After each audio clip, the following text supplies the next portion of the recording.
1 metre বাহু বিশিষ্ট একটি সমবাহু ত্রিভুজ এবিসি এর এ ও বি শীর্ষবিন্দুতে যথাক্রমে +10⁻⁸ কুলম্ব ও -10⁻⁸ কুলম্ব আধান রাখা আছে।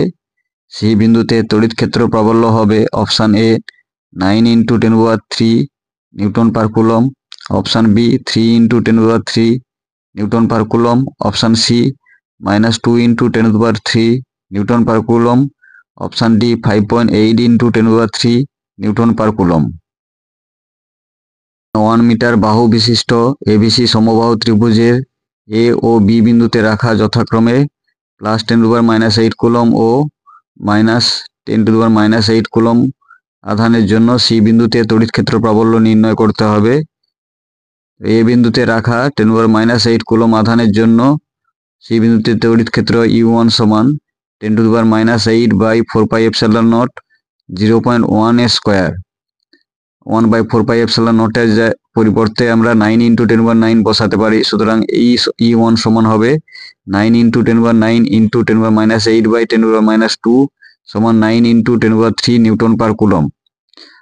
অনুরূপভাবে বি বিন্দুতে রাখা -10⁻⁸ কুলম্ব আধানের জন্য সি বিন্দুতে তড়িৎ ক্ষেত্র প্রাবল্য হবে E2 সমান 10⁻⁸/4πε0 0.1 স্কয়ার সমান 9 × 10⁻³ নিউটন পার কুলম্ব। E1 এবং E2 এর মান সমান হয় কিন্তু অভিমুখ ভিন্ন দিকে।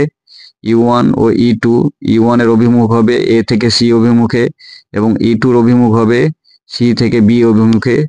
এই দুটি ভেক্টরের মধ্যবর্তী কোণ হবে 120 ডিগ্রি। সুতরাং লব্ধি তড়িৎ ক্ষেত্র প্রাবল্য E সমান আমরা লিখতে পারবো √E1² + E2² + 2E1 E2 cos 120 degree.